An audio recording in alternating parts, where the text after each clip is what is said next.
right, what's going on, ladies and gentlemen? Chronic Chris of AsgardRadio.com, where the gods go to rock here, hanging out with Ryan Silverberg. And Ryan here plays in a band, but he does not play your typical instrument. He plays a hoverboard, because that band is called the Flux Capacitors. And if you don't know, when this show hits 88 miles per hour, you're going to see some shit. What is going on, Ryan? Oh, man. What is not going on? Everything's all right, man. Everything's cool. How are you doing? Oh, we're trying to stay cool, man. Yeah. So, how did you guys come about? How did you get started there? Ooh, no one's ever asked this question before. No, I'm just kidding, dude. No, here, so it was just me and a bunch of homies, and we just wanted to play some music that we liked. We just wanted to play 80s music. We wanted to play 90s music. It's supposed to be fun. You know, it was supposed to be like a jam session. Yeah, we had ideas to gig and stuff, and this is back in 2013, like early 2013. And so, we all met up and worked on some music. Well, actually, we didn't have a singer at the time. We were trying singers out for a long time. And it just sounded so good that we're like, all right, well, shit, let's get some actual shows, see how it goes. And then we were on the phone because we didn't have a name at the time. And, our idea wasn't to necessarily be a cover band, only a cover band. Like we wanted to do both. We wanted to do some originals. We wanted to play some covers, and that was the plan. And then we found our singer, and then we were all on the phone one day, and we're like, well, what are we going to call ourselves? And then so we were throwing around ideas like, should we be characters from like an 80s movie? Like, would that be cool? Like, would people dig that? And we just decided on Back to the Future, and we were thinking maybe we'll be Ghostbusters band, we'll be a Goonies band. Hey, sorry, I'm outside today, and there's planes flying overhead, and there's birds, and there's some dude hitting a hammer over there, but whatever. And so we decided on the Flux Capacitors, and then ever since then it kind of went crazy after that. And that was more than almost a decade ago. So, hey, man. Hey, what's going on, Jim? Jim, this is Ryan. He's the keyboardist for the Flux Capacitors. Hey, what's up, Hey, man? Jim. How are you, man? Now, Ryan asked me, and many people have asked me, so, Jim, where did you come up with Asgard Radio? All right, so we were trying to. God, I hate getting interviewed. I was trying to get a radio station going for the local Chicago scene, and what happened is that we were going. It was 9 months. We were going through different names, different ideas, and a lot of them and I wanted to be legit. I wanted to be official. Yeah. I didn't want any bullshit. I wanted this to be an actual platform for bands that don't have a platform. And so I got an email one day from a buddy of mine, and he sent me two names. One I don't remember. Mm-hmm. The other one was Asgard. And I was like, oh, shit, that's where the gods go to rock. Right. And that's how I got Asgard Radio, where the gods go to rock. I got it.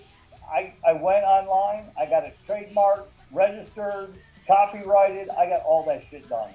Nice. As soon as I figured out we got a logo, we got the font done, we got everything done. And that's how we got Asgard Radio, is that it was because it was where the gods go to rock. Right. And I figured this is going to be a good premise for up and coming bands. Now, at the time, it was for Chicago.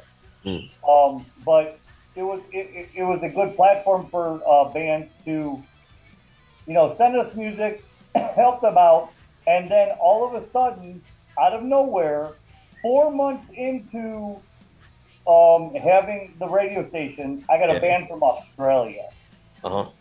And I'm like, oh shit, how do I do this? What are the legalities of this?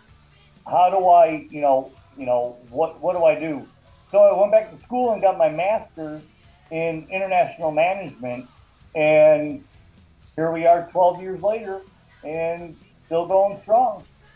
All right, well, sick. Interview's over. Thanks, guys. That was fun. Yeah. Peace out.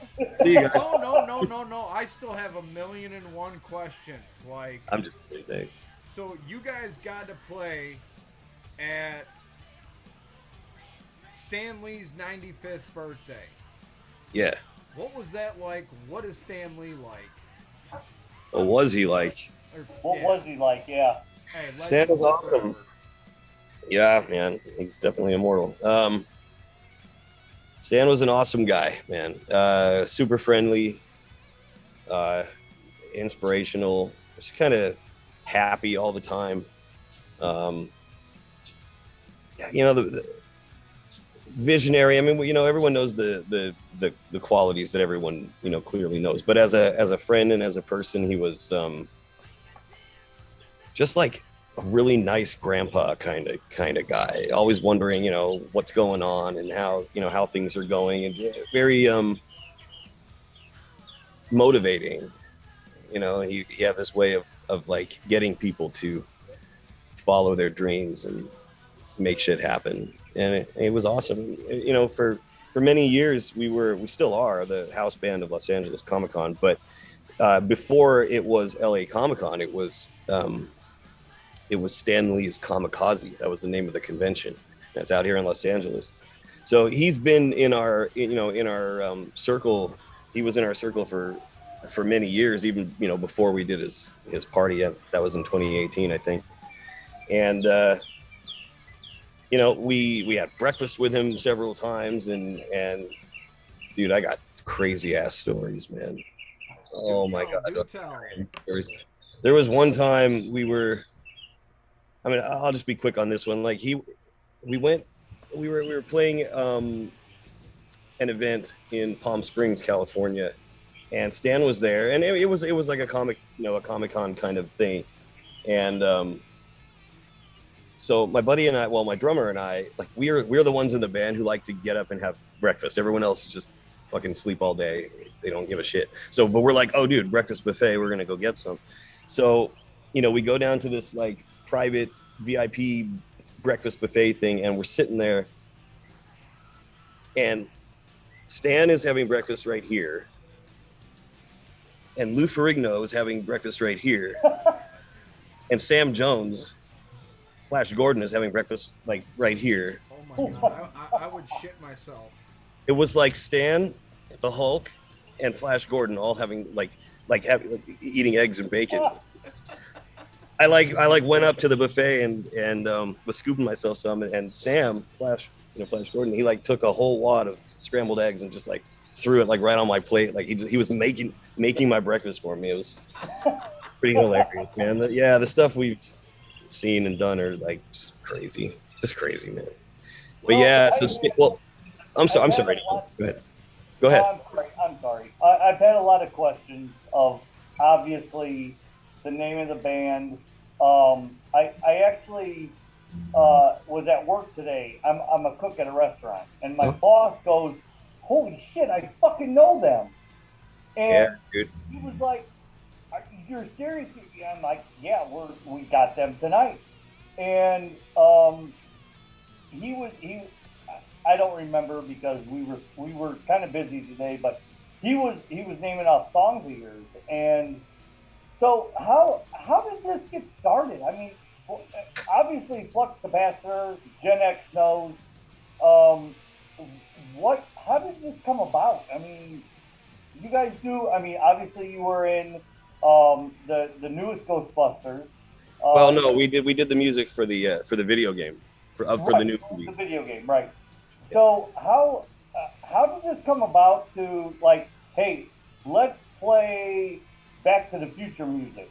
Yeah. Okay. Well, I mean, I went through this a little bit before you were on, but I'll reiterate it a little bit. Oh, I'm So, sorry. I'm sorry. I was a little late. dude, It's no, okay. it's all good. It's all good. It's all good. I'll just make it quick. So we were, it was about 10 years ago, and my friends and I just kind of wanted to start a band, and we just had this idea like, we want to do some originals, we want to do some covers, and we want to play 80s and 90s music. It was just supposed to be like we called it like our motorcycle club. Like it was just where we would go to get away from the chicks, just to hang out with dudes and have a good time and drink beer and fuck off, and but it sounded so good that we're like, well, okay, let's get some gigs. And but we didn't have a name. We were like Untitled, the band, I mean, not that that'd probably be a good name for a band, actually. But yeah, so we were thinking of ways, because we had this huge repertoire of 80s music, just 80s slammers, and we were like, maybe we can figure out a way to relate further to our audiences, and give them more of an experience, instead of just coming to see some band playing other people's music. And so we're like, all right, well, maybe we'll dress up as like characters from the Breakfast Club or something like that. Maybe the Goonies, maybe Ghostbusters. And then one of the dudes said, well, what about Back to the Future? And I was thinking like, okay, well, if we're going to wear costumes, there's only like 4 main male characters in the movie. You got Marty, you got Doc, you got Biff, and you got George McFly. And so my drummer's like, oh, dude, I'll be Lorraine. So we're like, dude, seriously? So he would put on a wig and a dress, and it was hilarious. It was hilarious, man. And so essentially we just started gigging, and we only did like 1 or 2 shows before people started showing up at our shows in like costumes as Marty McFly. And then suddenly a dude comes up to me and he's like, you guys want to have a DeLorean time machine at your show? And I'm like, sure, fucking A. So my brain starts, I didn't know this stuff like existed outside of the movies. And so he's like, yeah, my dad owns one. So the next day, so actually at that show, a girl walks up and she's like, do you guys want to do a photo shoot at Universal Studios in Hollywood, like at Courthouse Square on the Back to the Future set? And I'm like, yeah, can we bring the car? And she's like, yeah, definitely. So so it just started going crazy after that, and yeah, the rest is history, man. Like it just kind of stuck, and we got involved in a whole bunch of different pop culture things, and now 10 years later, we've done what we've done, and people know it everywhere, and it's amazing. I don't know, it's crazy. No, yeah, because like I said, my boss knows you guys. But I mean, how do you relate to? I mean, us. I don't know how old you are, obviously, but I'm 45, man. What's that? I'm 45. Okay, so I'm 53. So obviously we know Back to the Future, but sure. How did you get involved with Back to the Future songs? I mean, my boss was like, oh yeah, I know them. It's amazing how something that you guys have done have crossed generations. Yeah, it's a good question, man. Along with the music we were playing, we were like, well, let's play Johnny Be Good. Everyone loves that. And, if you were born in the 50s, if you've seen the movie and you're a Gen Zer, you probably know the song, The movie's good. The movie is a good movie. Oh, I think all 3 are awesome. And I love all 3. It kind of just melds. For me, people are like, I like 1 better than 2, and 2 is the worst. And I like them all. Like I love them all. It's just one continuous story. So here's what ended up happening. We threw, not only were we coming out on stage with my singer as Marty McFly and my guitarist as Doc Brown, and you know, I was actually at the time I was George McFly, and then our bassist, he looked just like Biff, and he was Biff, and our drummer was Lorraine. And so we're like, well, instead of just playing, you know, this particular set, let's throw Earth Angel in, let's throw Power Love in, let's throw Back in Time in, let's throw whatever, you know, I Can't Drive 55. Let's throw all these songs that were in the films. That got people's attention, man. By the second or third show, Don Fully Love, who played Mayor Goldie Wilson in the first movie, and subsequently his grandson in part 2, he came to our show. He's like, oh man, I got to hear you guys play. So he started doing the live stream thing, showing his fans, and this is a dude from the movie. He's showing his fans us playing this music. He's like, man, these are the guys. And that really set us off. And the next thing we know, we're meeting all kinds of other cast members, and then we started doing just big ass events.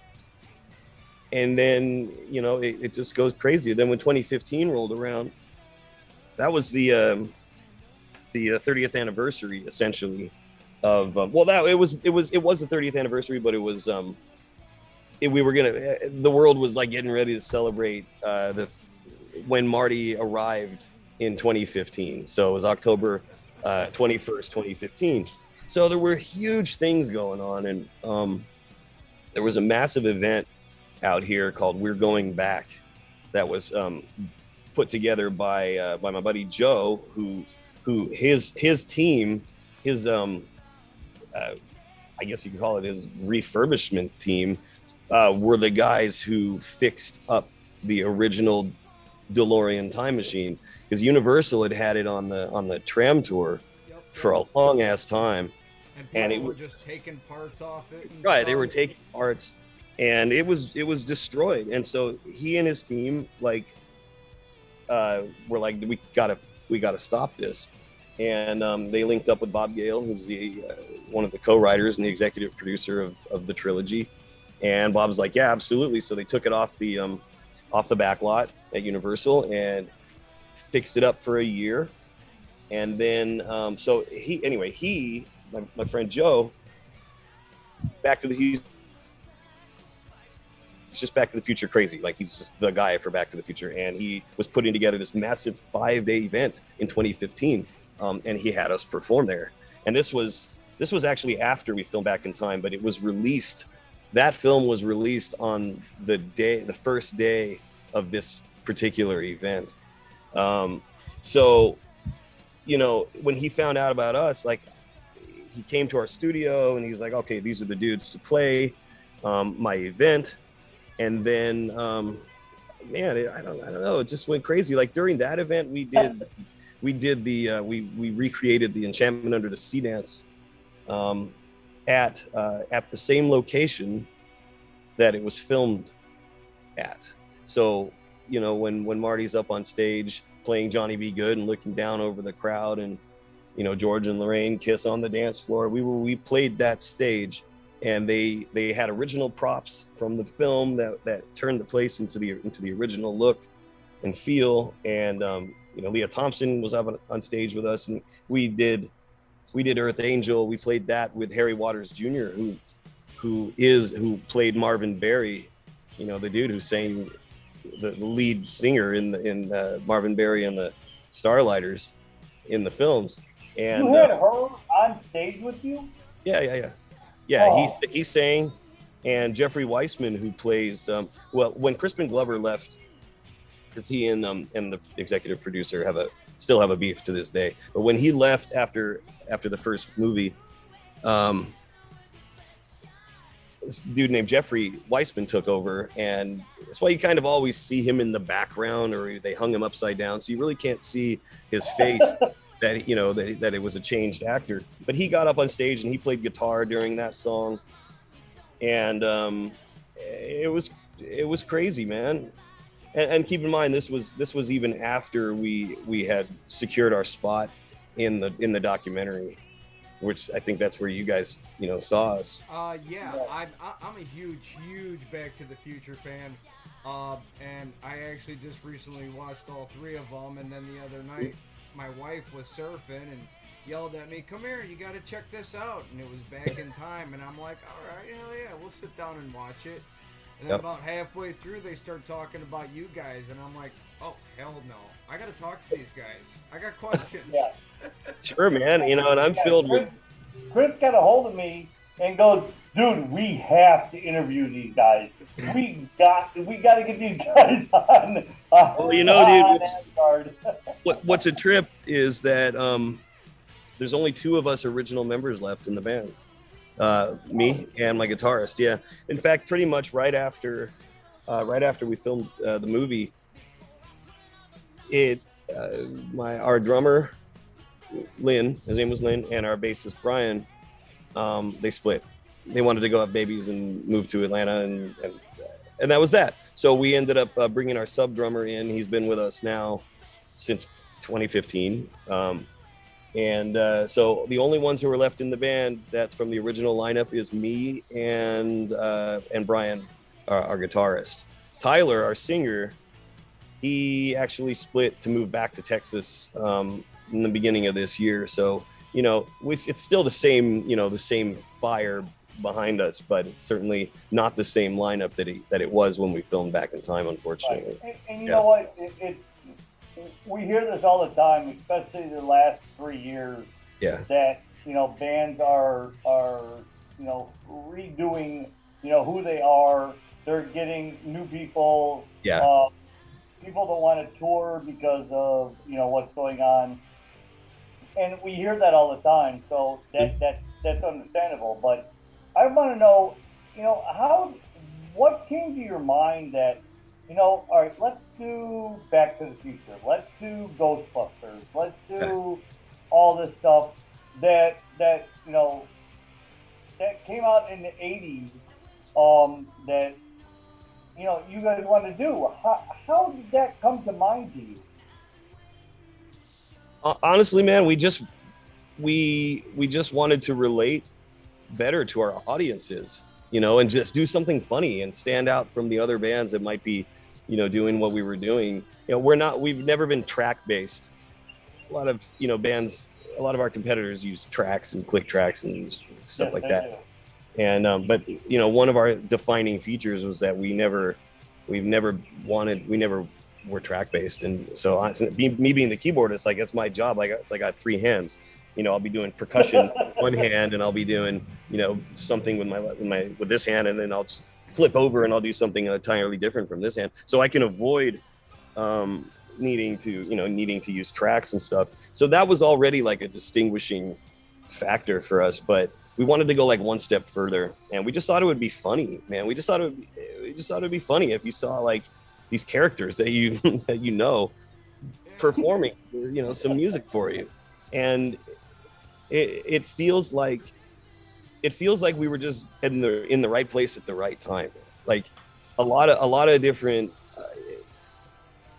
okay. So Steven Spielberg in the film in Back in Time, he says something that resonated with me. He said, Bob Zemeckis and Bob Gale, they captured lightning in a bottle, and that's what, maybe that only rolls around once a lifetime, who knows. But if the factors, if everything is right, and you can just capture all the right things at the right time, then stuff might hopefully happen. And that is really what happened. We didn't know that there was a need for something like us. I don't even think that the cast and crew of the films knew that there was a gap. But I was so nervous, dude, when we started this, because none of us knew the legalities of it. None of us knew, are we going to get squashed? Are we going to deal with Universal Studios wrath? Are they going to be like, absolutely not, we can't have you guys running around exploiting our IP and stuff. And so none of us knew what was up. And one of our first gigs, we were playing at Universal Studios, and I thought the lawyer squad is gonna, they're here, you know, we're playing at Universal. Why are they're gonna come here and they're gonna just kill us?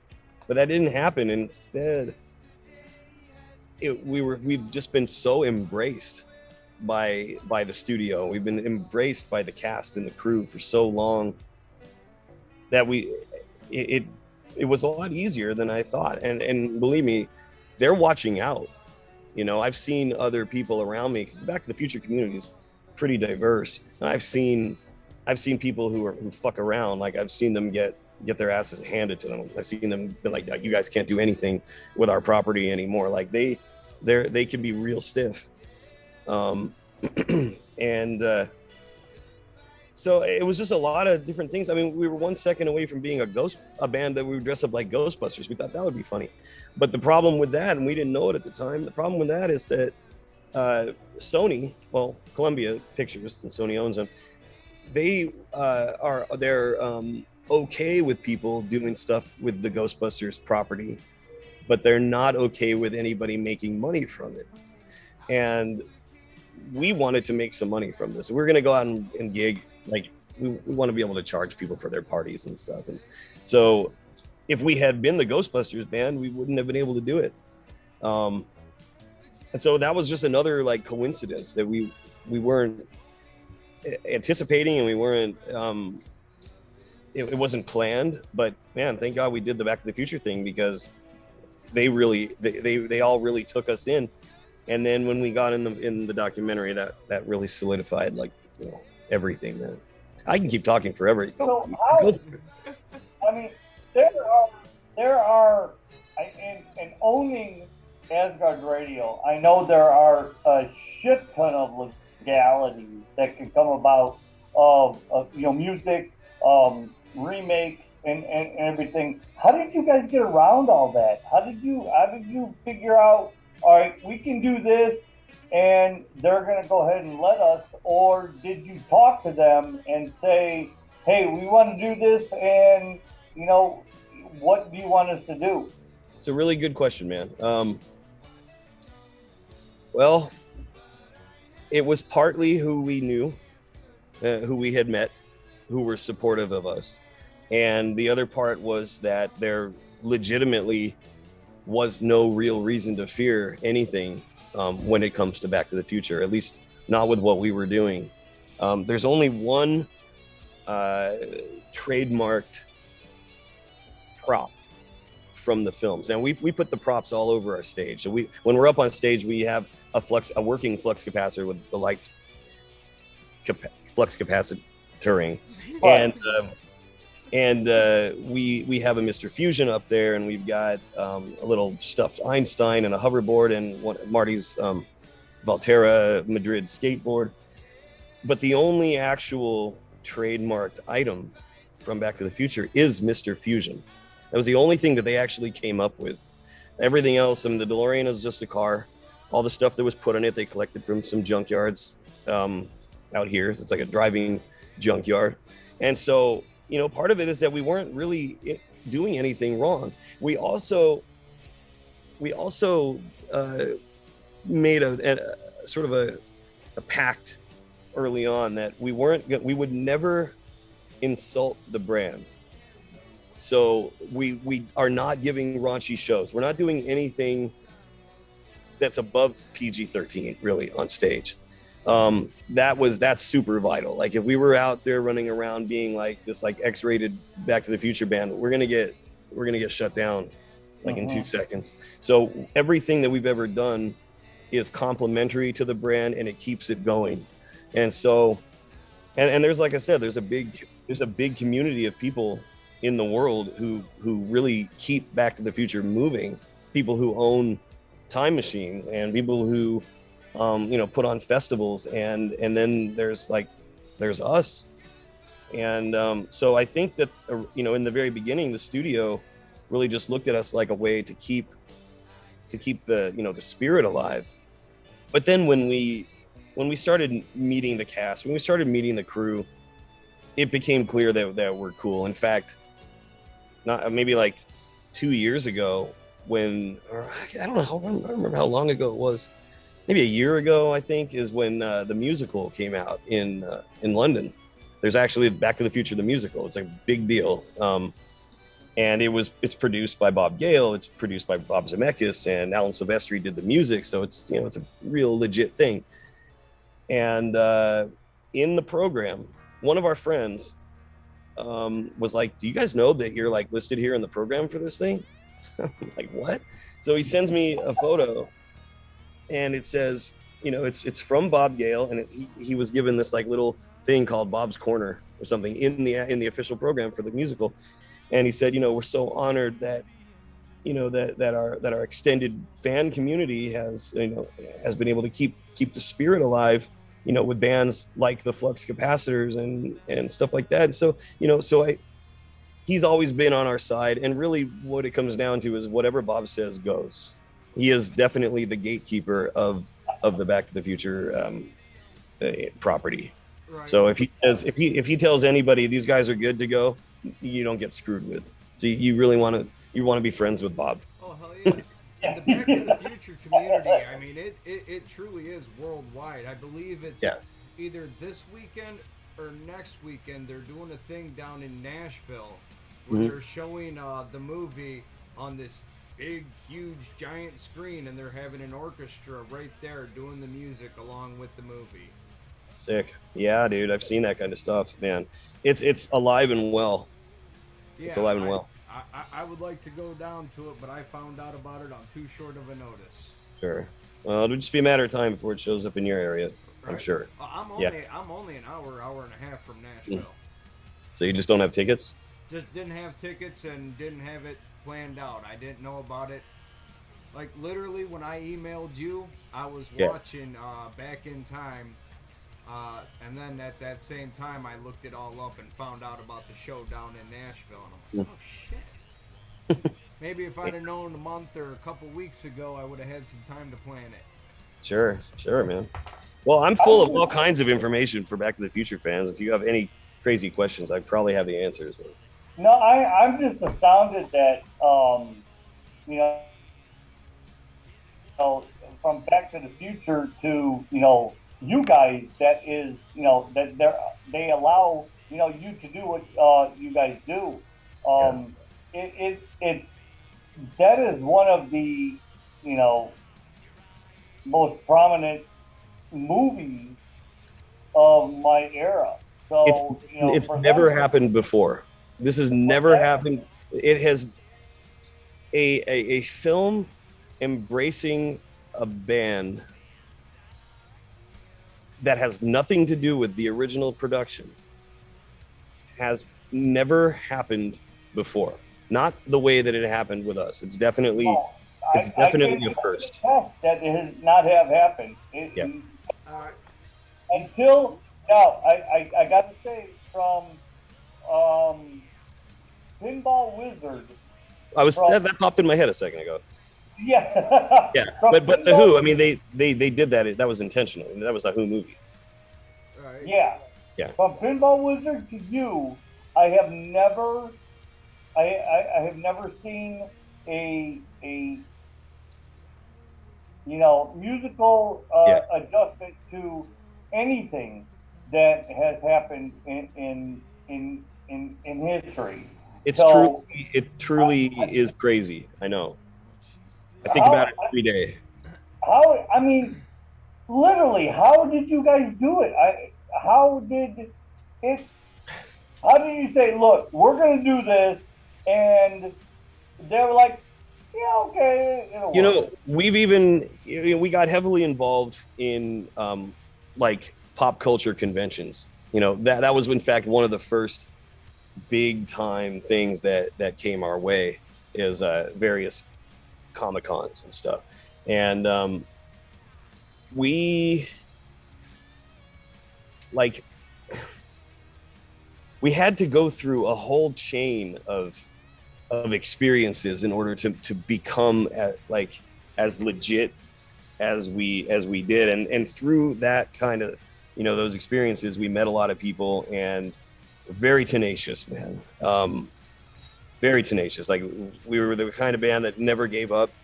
I personally was always paying attention everywhere I went. Whenever I was around anybody of any like stature in the community, even if my band members were just drinking in the back or something, I was like paying attention to them from across the room, and I'm like, like listening to hear what they have to say, so I can know what the next thing is, one of the next big thing that's happening is, and I can figure out a way to involve us. And so a lot of it was just about being really ambitious, really tenacious, never insulting the brand. We've done panels at conventions where that's geared towards people who have gotten officially involved in various big time films and and TV franchises and stuff. We've answered questions, like we've done panels.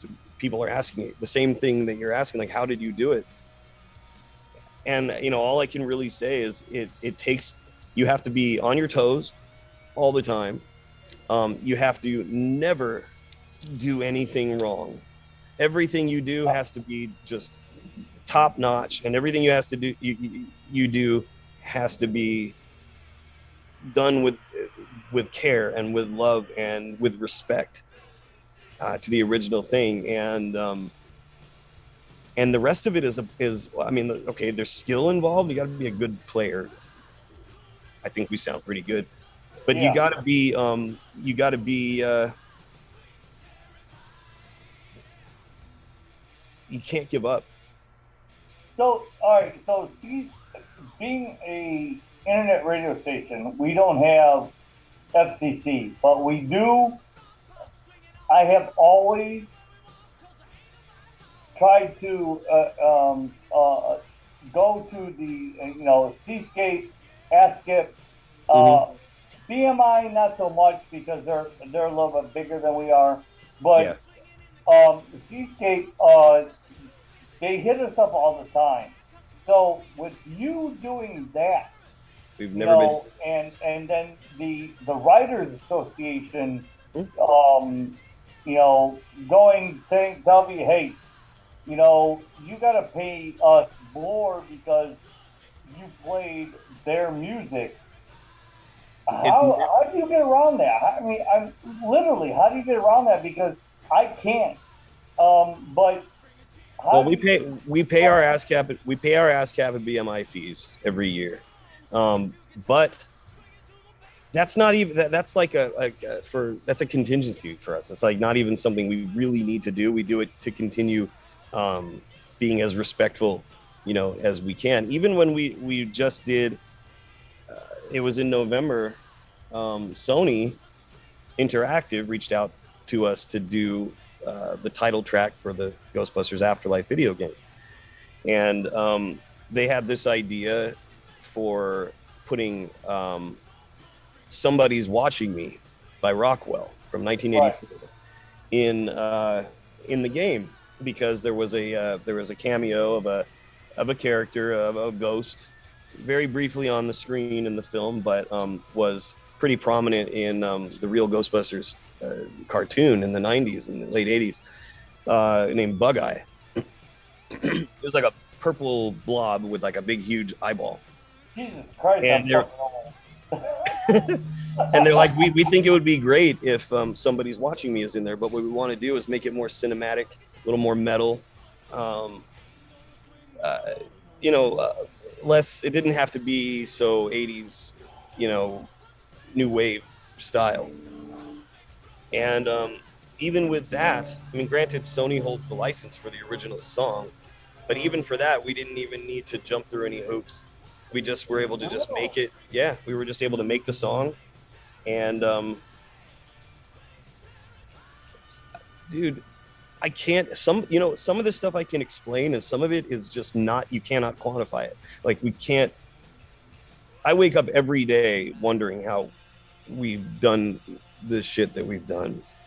And literally, because I cannot, like you just said, I cannot quantify that you were able to do all of this and not have any issues, but I still have to fucking pay, to play these songs. I don't mind it. Trust me, I don't care. Yeah. I will play everybody and anybody that wants to be heard. Hmm. But how do you how how did you get through this? I can't tell you any more than I've said, man. A lot of it's like It's the fact that the subculture of Back to the Future embraced you and brought you in and said, yes, this is what you do.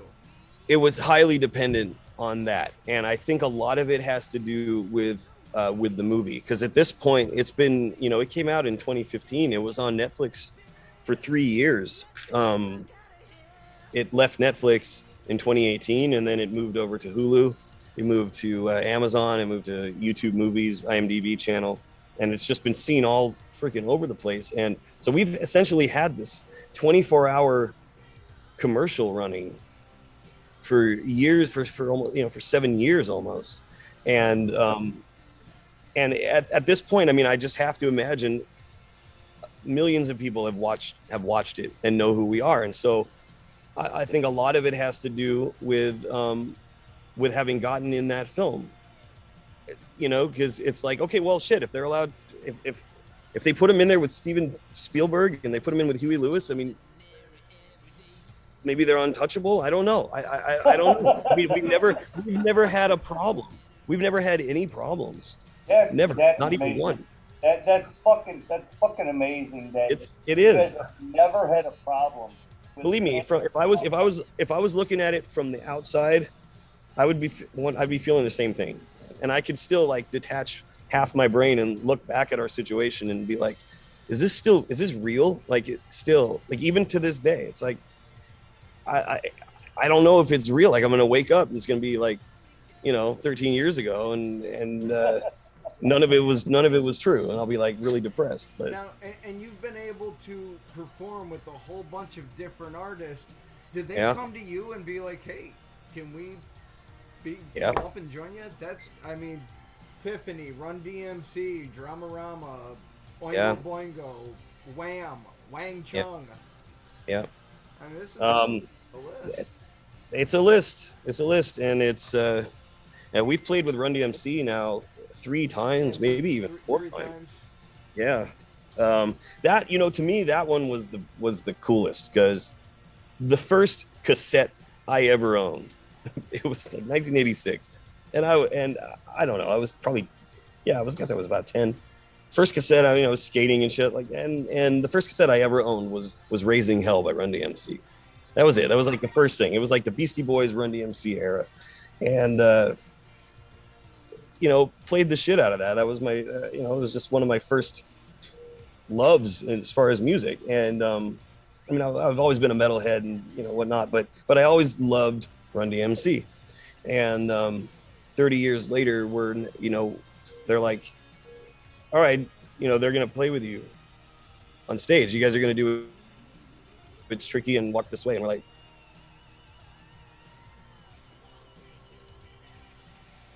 what?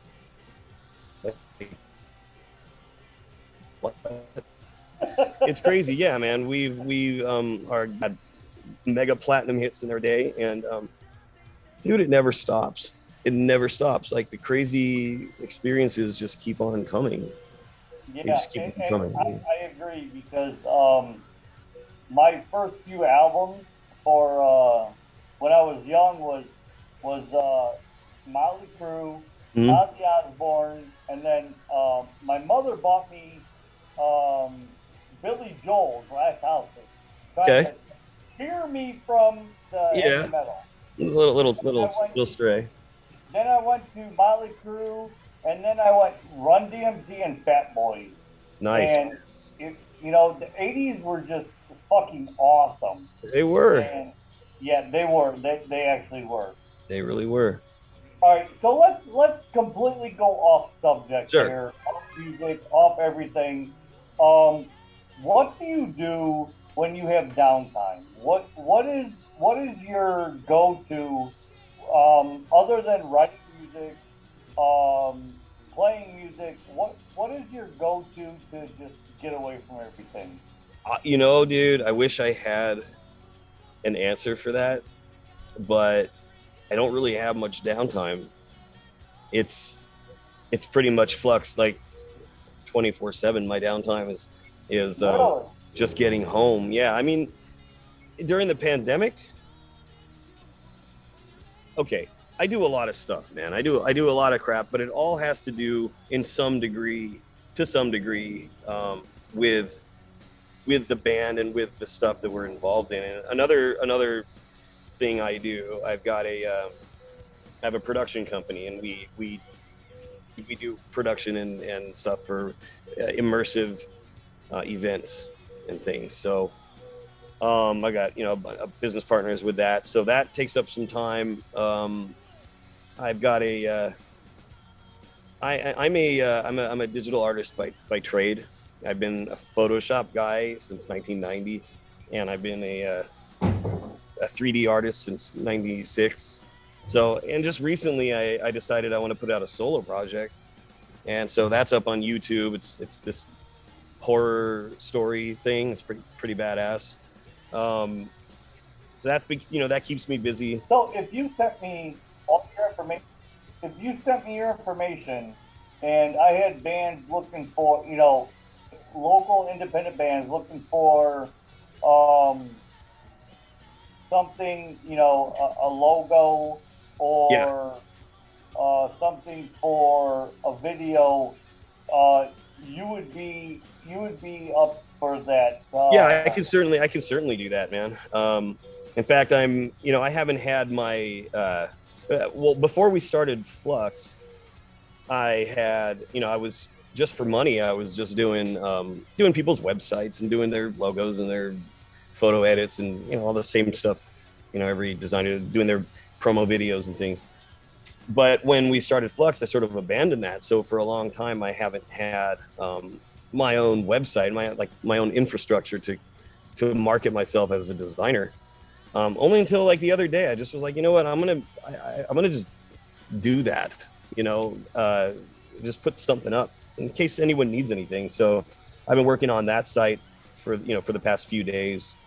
But certainly, yeah, man, I'm everything that's ever come out. In fact, anything anybody's ever seen come out of our band is my work. Any video work, the logo, every social post, it's all me. So Well, I can tell you, I have a lot of bands that are looking for logos, that are looking for um, anything that can, help them out. So sure, if man, I would love to send, do that. Yeah, if you send me your I will. information, I will get it out to them. You got it. I will definitely do that for sure. Thank you. I mean, there's a lot of bands that don't know. I mean, especially local independent bands. They don't have a lot of contacts.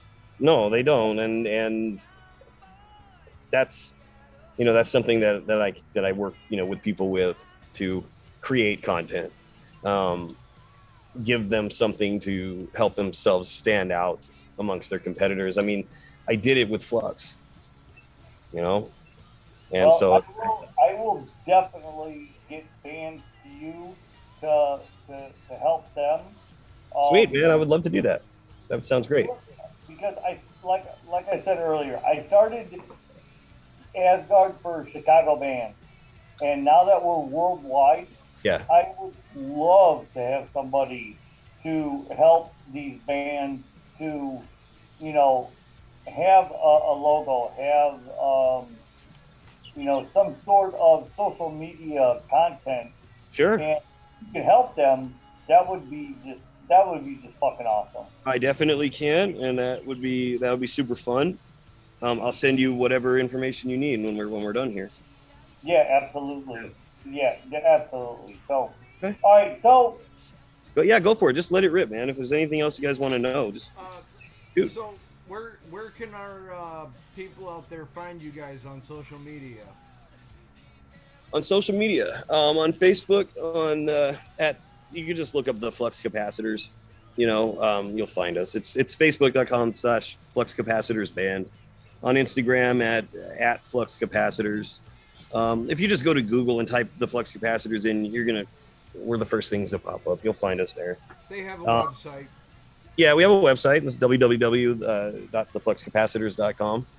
And if you want to see the the movie that these guys are talking about, you can. If you have Hulu, you can stream it on Amazon. You can even watch it for free on YouTube movies, but you have to deal with their commercials. You can watch Back in Time. It's the official 30th anniversary documentary of the Back to the Future trilogy, and we are so lucky and so just honored to have been involved in in that, because there was three musical aspects to the trilogy that they featured in that movie, and one of them was Huey Lewis, and he absolutely deserves to be in there. And the other one was Alan Silvestri, the composer, and then we got in there. And so it was us and those two guys, and everyone else is in the movie, and it's just really good, and it's got just an amazing acoustic guitar rendition of the Back to the Future overture Right, in it. and it was funny because I always wondered, like how Huey Lewis came about to do the music for it. And I guess it said right there they asked him to do the music, and he's like, "How do I write a song about a Right. time machine?" And he came back at him with the power of love, and it Yep. it, it worked. It was great. Um, For Back in Time, for the song Back in Time, they also just told him, look, here's what you got. You got a mad scientist they call Doc. You got this kid. They go through time, and they need to get back, and that's all he really knew at the time. So if you listen to the lyrics in the song Back in Time, he's like, "Tell me, doctor, where are we going this time?" Like, he didn't even know it was Doc Brown. Is it the 50s or is it 1999? So if you listen to those lyrics in that song, you can see that he even at the time he didn't really know what was coming out in the movie. And it's definitely the same thing with Power of Love. Like, he just took a shot at it, and a lot of people don't know that he was in the movie. yeah, at the when Marty was trying out for the Under the Sea dance. He's the one that Yep. held up the bullhorn and said, "I'm Yep. sorry, but you're too loud." You're too darn loud. Next, please. Yeah, it's pretty funny. And I, he said in Back in Time, he said, what do you say? Like, he he wasn't gonna. No, that was James Tolkien who said it. Something he said something about, well, I guess Hollywood's finally come calling for our band. And yeah, yeah. so At that's the pretty cool. At one of their shows. Yeah, and it's an intro to a version of Power of Love too. Right. Hollywood come calling, so Yep. That's right.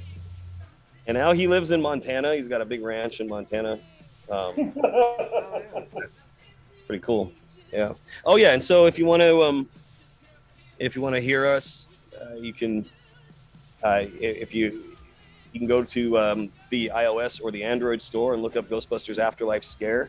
It is the mobile video game. It's an AR game, augmented reality for Ghostbusters Afterlife. It features the cast from the film, and you'll hear our music in there, which is that crazy rendition of "Somebody's Watching Me" by Rockwell. But it's pretty sick, man, and it's totally metal. And And oh, you also did the music for season 3 of Stranger Things. no. What we did for Stranger Things is Netflix hired us to do. It was for season 3. They were converting out here at the beach. They were converting the pier, the Santa Monica Pier, to Mayor Klein's Fun Fair, which was featured in season 3 Okay. of Stranger Things. And they hired us to play for 2 days as the band that was playing all the music from Stranger Things for like literally a million people, because it was a free event and people were coming. I mean, it took us hours just to make it up to the stage because there were so many people there, and just loads of people. And so we were actually scheduled to play the cast and crew party for that the night before, but that ended up not happening. And so we did both days of Stranger Things, of the recreation of Mayor Klein's fun fair in that, which was pretty cool, man. But something else that we missed out on that I will always be sad about was in 2020 we were scheduled to play the cast and crew party for Bill and Ted Face the Music, and the new Bill and Ted's 3. And I've always been a Bill and Ted's Excellent Adventure fan, and like, so we were like, oh my God, we're gonna play God Gave Rock and Roll to You. We're gonna play In Time. We're gonna do all this music from the films that I swear I would freaking get teary eyed, playing some of that stuff. And then the pandemic hit, and they didn't end up having a party. They released the movie, and so we missed out on something that I think would have just been freaking epic. So that was a bummer. Yeah, but yeah, dude, we also just played. Dude, we get involved in such crazy shit. We just played Star Wars Celebration.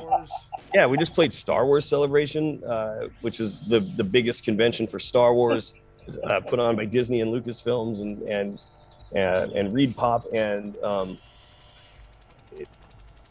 they just, I don't know, man. Just one of those things. So then the same thing you did for the season 3 of Stranger Things is the same thing you did for the 30th 5th anniversary of Ghostbusters? Just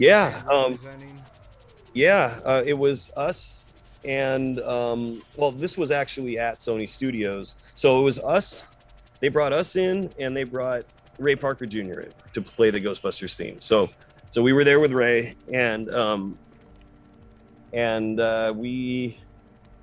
Well, that's a whole other story, but Ray's a cool guy, and it was super fun. And then right when we were done with that, we had to go do a thing for Live Nation that same night. So we did the actual 35th anniversary of Ghostbusters. Cast and crew was there, except for Harold Ramis, unfortunately. And then 2 years later, we're doing the song for Afterlife, which is crazy. Great. I don't know, man. So now, in doing all of this, I gotta ask, what's the one thing, the craziest thing, the one thing that made you turn your head and say, dude, did that really just happening? Questioning the Matrix type shit. Let me think here for a second. Well, there's been several of those, man. You want the top one, or do you want just a couple of them? Yeah, we'll take the couple.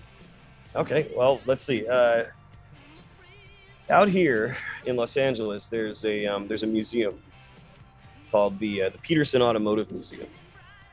Peterson is where the world's craziest cars are located. You got the original time machine there. You've got the Batmobile. You've got every expensive vehicle ever is there at the Peterson. And so we were playing there. It was a big, huge press event. We played there when Universal, when the DeLorean, the original car, there's seven DeLoreans that were used in the films, but the original one, they labeled them by letters. So you had the A car, the B car, the C car, D, E, F, and G. And the A car, when that was finally finished being restored, Universal was trying to figure out where to put it. They didn't want to put it back on the back lot. It's just not safe there, and so they put it on permanent loan to the Peterson Automotive Museum. And so we were playing that event the night. It was a huge thing, and that was the night the car was inducted, was put on its spot, like I'm on a pedestal, and it was sparkling and gorgeous. And anyway, so we're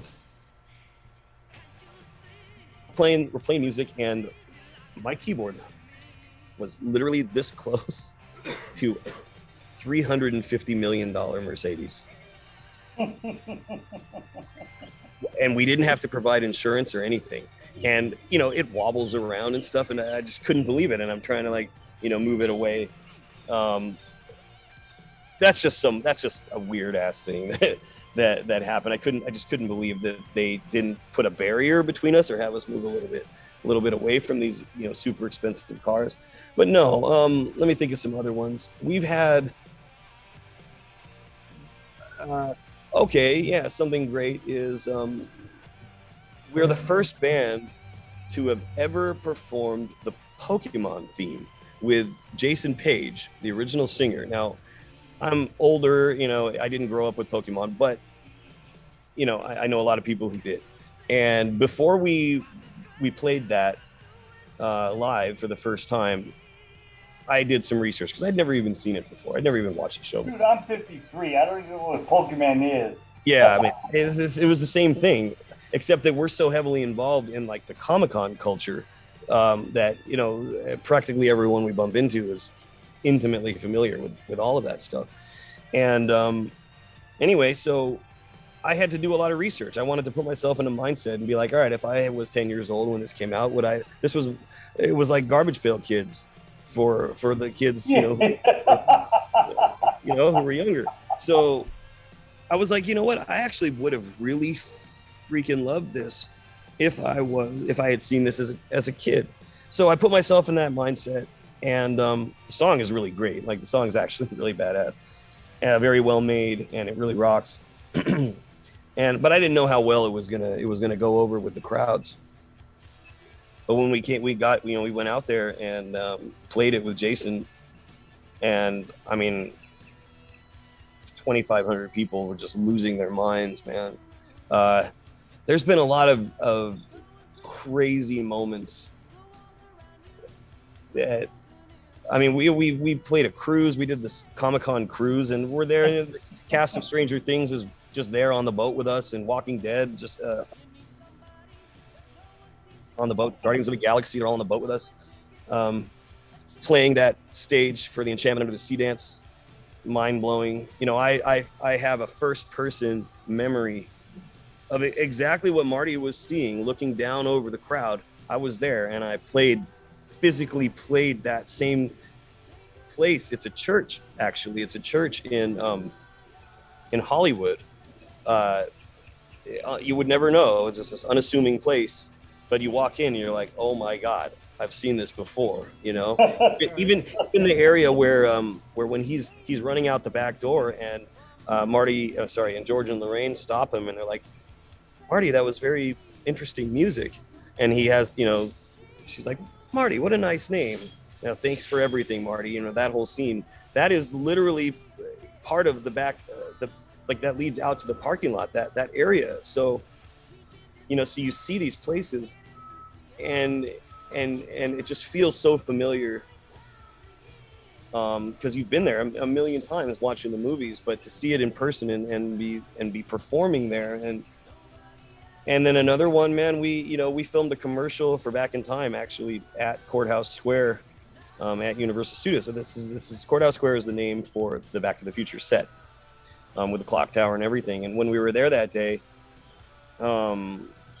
we just had free run of the place. And so we're just like, fuck, man, let's go check out what's inside the clock tower. So we did that. So we go in the clock tower, and you see like all the scaffolding and all the beams and stuff inside, and it's a trip. And then we went in all the buildings around the periphery to check that out. And we're actually going to be back there in October. We're playing a wedding there. The people rented it out, so we're going to be back on the set. Oh, that's pretty sweet. Yeah, man, and being in Back in Time, it's just like the ultimate. It's just the ultimate. It's such an honor, dude. Right. I know I'm gonna be done with this. I'll be like, oh yeah, that was awesome. Oh yeah, that was awesome. But anyway, that's probably enough at this point. Just what can I say? I gotta let you know that my dogs are going nuts because they need to go out. All right, man. About 2 hours since they have been outside, so okay. I'm gonna go ahead and all good. Dude, this has been a fucking great interview, and I really appreciate your time. Thanks. This was a lot of fun. And everything that you had to tell us. We will put this up on our YouTube page and get that out there. But dude, it's been awesome. Flux Sweet, man, it's been Capacitors, a blast. I love talking about this stuff to people who are like interested. Like, not everyone asks the really good questions, and no one's ever asked about how we've maintained this, and it just lets me know I don't have an answer for that. I don't know. Right. Something that happened. It doesn't. How you maintained it is not the question we want answered. It's just it's how you have come across this and been able to I mean you Hey, buddy. you stop. Well, it says right here, original artists have stated publicly that the Flux is the real deal, bona fide, 100%. Yeah. You know, a lot of these guys, a lot of these artists, they don't have bands anymore. And in our circle, we know a lot of guys who are in the, like my buddy Chris. He plays for a band that's kind of considered a competitor of ours, but we're all friends out here. But he plays guitar for Flock of Seagulls. So, and we just opened for Flock of Seagulls like last year, and he was there, and we're all buddies with all these guys. And we played The Promise by When in Rome, one of the most well-known 80s songs of all time, the one in the end of Napoleon Dynamite during the tetherball scene. We played that with the singer, the original guy, 10, 12, maybe 15 times over the years. And, there's a reason why they trust us, because otherwise they would just come out with a backing track and be like, and the audiences are going to be fine because these are the original dudes. But, so if you want a band to back you up, sometimes they give us a call. It's pretty amazing. That is been a lot of fun. Well, been a lot of fun. Ladies and gentlemen, Jim's got to let his dog out, and I'm going to go watch TV with the wife. I have had a blast sitting here talking to Ryan. This has been great. This has been fucking fantastic. Yes. Hell yeah. Thank you guys. No, dude, thank you. Keeping the spirit of Back to the Future alive and just doing what you guys do, man. It's freaking awesome. I'm glad I sat down and watched Back in Time, and yeah. And everyone should watch it. Yeah. If you're a Back to the Future fan, take it from these guys. Watch it. I'll tell you what. There's Back to the Future 3, real quick. Mm-hmm. Do you know what band played at the Town Square party? Of course. Who was in the band? Me? Yeah. Yeah. Oh, it's ZZ Top, man. All right. Hell yeah. Who was it? It was ZZ Top. Billy Gibbons. Yeah, Billy Gibbons, yeah. And the one thing I always wondered is why it took the Cubs 8 games to win the World Series. Well, at least they finally got it right, Yeah. Right. Yeah, man. Hey, Ryan. Crazy predictions. So much, predictions. Thanks for hanging out with us. Thanks got it. for everything. And I really appreciate everything you guys do, and especially bringing back the 80s, and it's really good to see people that still want to bring the music alive that has brought us up into the Gen X era. I can tell you, it is alive and well. Yeah, it is alive and well, man. And not just with our generation and not with the millennials, but even with the Gen Zers, it's alive and well because they got Stranger Things. They're being introduced to it all through that. Yeah. And Stranger Things is fucking awesome. I love that show more than anything. But thank you so much for hanging out with us tonight and talking to us. And next time you guys come out with something, send us. You got it, man. Let us know, and we'll get you back on. I will. Thank Yeah. you guys so much, man. This was a blast. And everybody out there, thank you for tuning in tonight. I'm Chronic Chris, Asgard Radio. You've been hanging out with me, Slider, doing Throwback Thursday tonight, and Ryan from Back in Time, or Flux Capacitors and Back in Time. So check it out, ladies and gentlemen. Check it out. Have a wonderful night. Rock and All right, roll. see you We'll guys. see you Thank tomorrow.